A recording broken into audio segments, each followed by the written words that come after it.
Welcome to the Tech Meme Ride Home for Tuesday, May 5th, 2020. I'm Brian McCullough. Today, the UK hasn't played by Google and Apple's rules, and it seems like their contact tracing app is failing because of that. And yet, are Google and Apple making decisions above their station? Uber might be bailing out Lime, Microsoft is reconsidering its Windows X strategy, and Sensor Tower is the interesting raise of the day. Here's what you missed today in the world of tech. Apple has announced WWDC dates, which it does every year, is news every year, just not always the biggest news every year. This year is different, of course, though, so details around this are sort of interesting. WWDC will kick off June 22nd. It will be virtual. You will be able to participate and follow along inside the Apple developer app, as well as on the Apple website, and it will be free for anyone, quoting 9to5Mac. Apple doesn't share specifics about how exactly the virtual WWDC will work beyond accessing it through its developer app and website. Fortunately, the company still has a month and a half to figure out the logistics of converting everything to a digital format while preserving key elements of the WWDC experience, end quote. So to sum up, virtual, free for anyone, which I should underline, anyone. It's worth mentioning that this means you can participate too. No more lotteries, no cap on developers. And it's going to happen a bit later in June than usual, but that's no big deal. Now, the only thing left to be seen is how they will actually do things like demos while still social distancing on stage, because, demos are demos. They sometimes require some real up-close time.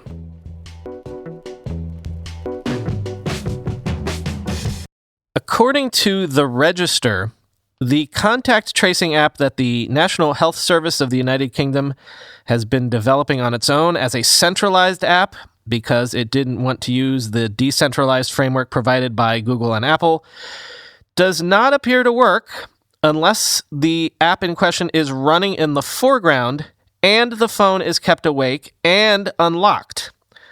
Oh, and it will also ask users for locations, something that the Google and Apple system specifically will not allow apps to do. Quoting from the Register, "The app will not, as it stands, work all the time on iOS nor Android since version 8. The operating systems won't allow the tracing application to broadcast its ID via Bluetooth to surrounding devices when it's running in the background and not in active use. Apple's iOS forbids it, and newer Google Android versions limit it to a few minutes after the app falls into the background. That means that unless people have the NHS app running in the foreground and their phones awake most of the time, the fundamental principle underpinning the entire system, that phones detect each other, won't work. It will work if people open the app and leave it open and the phone unlocked. But if you close it and forget to reopen it or the phone falls asleep, the app will not broadcast its ID and no other phones around you will register that you've been close by." There's even a handy video of someone in Australia showing this. Australia, by the way, has gone for a similar system with its COVID Safe app, end quote. So that all seems pretty suboptimal, right? The whole point of using phones is that you don't have to actively do anything. The phone just does the proximity sensing for you. And as for the location issue, this comes from Vice, quote, "Ian Levy, technical director of the National Cybersecurity Center, which developed the app, tried to reassure those worried about privacy concerns on Monday, saying the app, quote, doesn't have any personal information about you. It doesn't collect your location, and the design works hard to ensure that you can't work out who has become symptomatic. And that, quote, it holds only anonymous data and communicates out to other NHS systems through privacy-preserving gateways, end quote. But the first thing the app asks users to do is enter their zip code before giving them a unique ID that's directly linked to their phones. It also logs the exact make and model of the phone. If a user reports symptoms of COVID-19, they will also be asked to upload their contacts to a centralized server controlled by the government. Quote, the government has regularly been saying that the server only holds anonymous data, Veal said. This is legally untrue. The data in the server is unambiguously not anonymous under UK law, and indeed, every single broadcast every phone makes can be easily decrypted to link back uniquely to a single device, end quote. On Monday, the NCSC chief executive Matthew Gold was forced to admit to lawmakers that data will not be deleted, and UK citizens will not have the right to demand it is deleted. It can also be used for, quote, research in the future, end quote. So excellent, right? As Rupert Goodwin's tweeted, as far as I can tell, the NHSX app can't work well enough to provide useful data, and only well enough to break the law, end quote. By the by, Apple and Google just released some sample code as well as UI screenshots, also detailed policies for contact tracing apps looking to use these particular APIs. And yes, indeed, the system prohibits the collection of user location data. And not to zag on you intentionally here, but that is sort of opening up a whole different slew of questions. This is quoting Reuters. Both companies said privacy and preventing governments from using the system to compile data on citizens was a primary goal. The system uses Bluetooth signals from phones to detect encounters and does not use or store GPS location data. But the developers of official coronavirus-related apps in several U.S. states told Reuters last month it was vital they be allowed to use GPS location data in conjunction with the new contact tracing system to track how outbreaks move and identify hotspots.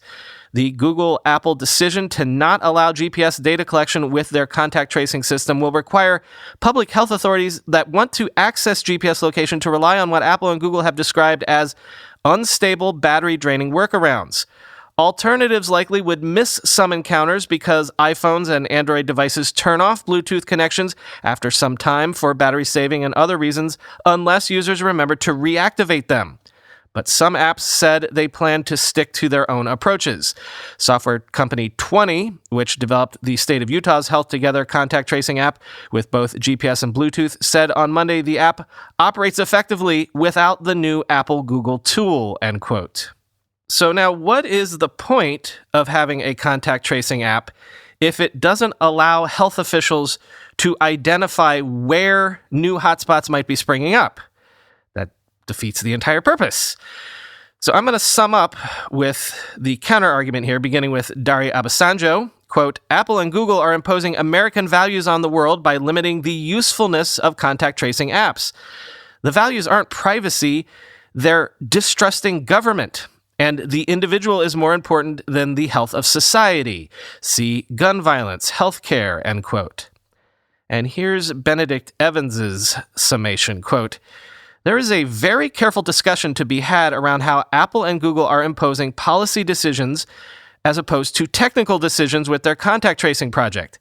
As it stands, you need a test verified by a health authority to notify, but the health authority will have no visibility on what contact matches come back, nor on where they are. Location data is not allowed. Unclear if they even get anonymized stats on the matches. As far as I can see, none of these are engineering decisions. This is not the same as Silicon Valley saying, we are not able to make a secure backdoor. This is Silicon Valley saying, we do not want you to be able to do X. There are lots of ethical considerations about this, and one could argue that these choices are necessary to get adoption, but aren't these policy questions for policy people? Apple's plan entirely bans a public health app from collecting location from the phone automatically. It does let you ask for registration, so you could ask people who get an exposure notification to let you know, but you're not allowed to require it. There are very sound engineering reasons for Apple and Google to control how apps can access location and BTLE, but the decision that public health apps cannot see any data about contact matches, even where they are, is not an engineering decision, it's a policy decision, end quote.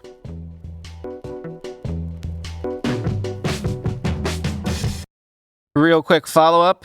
It did indeed happen. Intel says it is officially buying urban mobility platform MoveIt for approximately $900 million. This is the story about the rumors I told you about yesterday, and quoting TechCrunch, this is all happening for the reasons that we discussed yesterday. Quote, Intel has confirmed to me that all existing services will continue, but additionally, it plans to use MoveIt's technology to expand the services it offers via Mobileye, the autonomous car company that Intel acquired for $15.3 billion in 2017, which is the anchor of its efforts in the automotive sector. Specifically, Move Its tech will be used to expand and enhance Mobileye's mobility as a service offering, Intel said. Mobileye's driver assistance technology is in some 60 million vehicles today, and while a lot of autonomous services like robotaxis are still in their most nascent phase, the opportunities are big. Intel believes that robotaxis alone will be a $160 billion market by 2030, end quote. The Information is reporting that Uber is in talks to lead a $170 million investment in e-scooter startup Lime at a $510 million valuation. That valuation would be down 79% from the last time Lime raised. The way I'm reading this is an emergency infusion of much-needed cash to keep Lime alive, but it also seems like Uber will sell its bike/scooter division Jump to Lime in exchange for stock. This will also allow Uber the option of acquiring Lime outright sometime between 2022 and 2024. Quoting The Information, Uber already owns a minority stake in Lime, but the deal would significantly increase its share. As part of the proposed deal, Uber would transfer to Lime the bike and scooter business that the ride-hailing company purchased in 2018 called Jump.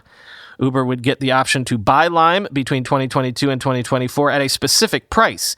And in the meantime, Uber would feature Lime scooters more prominently in the Uber app. The deal discussions could still fall apart or go in a different direction, two people close to Lime said. Lime is speaking with some existing investors about participating in the financing, but hasn't yet gathered commitments from them. Uber would invest about $85 million. The financing would give Lime enough cash to get through a period when few people are leaving their homes. The San Francisco-based startup has laid off about 200 people since the beginning of the year, or about 30% of its staff. It has slowly started reintroducing its scooters into cities after pulling vehicles from nearly all its markets in March. In general, Uber's own scooter and bike rental efforts have struggled financially more than Lime's, and all prominent businesses in the micromobility field had significant difficulties in the pre-COVID-19 era. The move could save Uber several $100 million annually in operating costs and tens of millions of dollars more if the lion's share of Jump's 400 employees move to Lime or leave the company, end quote. Microsoft says there has been a 75% year-over-year jump in the amount of time spent by users inside Windows 10 and Windows 10X, which is interesting, but I guess it makes a lot of sense. Less mobile usage since a lot of us are not mobile at the moment, and more people are now tied to their laptops or desktops to do work remotely. But the most interesting new details shared by Microsoft today is that Windows 10X, which was originally pitched as being for dual-screen devices, is actually going to come to laptops first. This is Tom Warren at The Verge, quote, Microsoft is confirming today that it's planning to refocus Windows 10X on single-screen devices. Quote, the world is a very different place than it was last October when we shared our vision for a new category of dual-screen Windows devices, explains Panos Panay, Microsoft's Windows and Devices chief. With Windows 10X, we designed for flexibility, and that flexibility has enabled us to pivot our focus towards single-screen Windows 10X devices that leverage the power of the cloud to help our customers work, learn, and play in new ways, Panay said, end quote. Microsoft isn't saying exactly when single-screen devices like laptops will support Windows 10X, nor when dual-screen devices will launch with the OS. However, Windows 10X will launch on single-screen devices first. Quote, we will continue to look for the right moment in conjunction with our OEM partners to bring dual-screen devices to market, says Panay, end quote.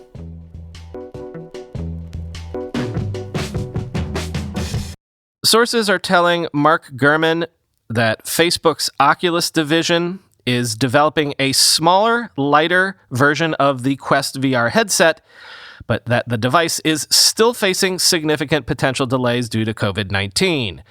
Quote, the social networking giant is working on multiple potential successors to the Quest. Some models in advanced testing are smaller, lighter, and have a faster refresh rate for more realistic content, according to people familiar with the matter. These headsets also have redesigned controllers, said the people who asked not to be identified discussing unannounced products. The company hasn't finalized which new version of the Quest it will release, and the final product may have different features. Facebook originally planned to launch the new model at the end of 2020 around its annual Oculus Connect conference, but the coronavirus pandemic could delay the headset from shipping until 2021, the people said. Some versions in testing are 10% to 15% smaller than the current Quest. That, in addition to being lighter, makes them more comfortable to wear, one of the people said. The existing model weighs about 1.25 pounds, which is too heavy for some users wearing the device for extended periods. The models in testing are closer to a pound, the person said, end quote. I know I've already seen it in my inbox this morning. Apple is integrating its Meet teleconferencing product into Gmail for non-G Suite customers, and if you're one of the lucky duckies like I've been, you might already see a link to launch Meet inside your Gmail sidebar. Quoting The Verge, "Putting Meet front and center is Google's latest attempt to go head-to-head with Zoom, the ubiquitous video conferencing app that has so far ruled the stay-at-home era. Meet will have some privacy controls that Zoom has lacked, resulting in instances of Zoom bombing. You can't just click a link to join a Meet. You'll have to log into your Google account to do so. If the meeting host, or Meet host, has not invited you, you'll be sent to a waiting area until the host approves you. And unlike Zoom, the free version of Meet won't have dial-in landline numbers for meetings," end quote. Which again, right there, do not like, for reasons I've already mentioned.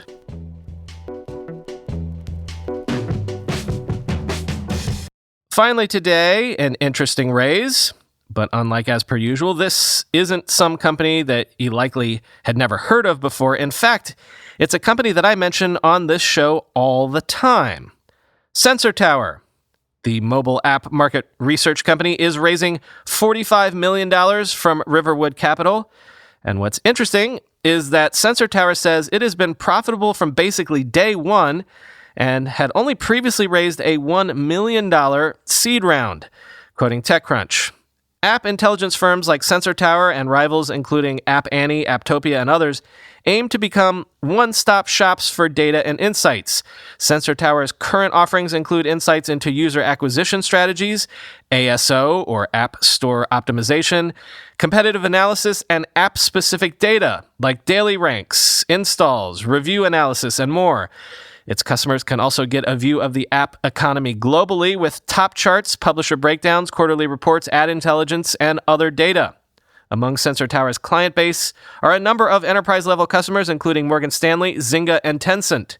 In total, the company has more than 350 enterprise users. Sensor Tower has been profitable since launch and reports that 2019 saw record annual recurring revenue and 65% growth year over year.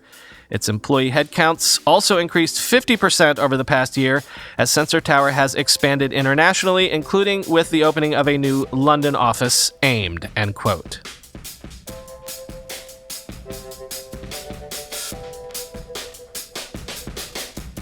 I might regret this, but I put up a post in the show subreddit, which is r/ridehome, by the way, asking y'all for some listener feedback. It's been over 2 years doing this podcast now, so I thought I'd just take the temperature of the audience in a really, really general way. I'm looking for any and all feedback, really. So just post to the thread with whatever you'd like to tell me. But I'd be especially interested in feedback framed in one of these buckets. First of all, what has most annoyed you about the show recently? Second, what has been the best thing about the show recently? What would you like to have more of on the show? And also, what have I never done, or maybe never even thought of doing that you would like me to do on the show? Thanks in advance for any and all contributions. Again, you can find that at r/ridehome on Reddit. Talk to you tomorrow.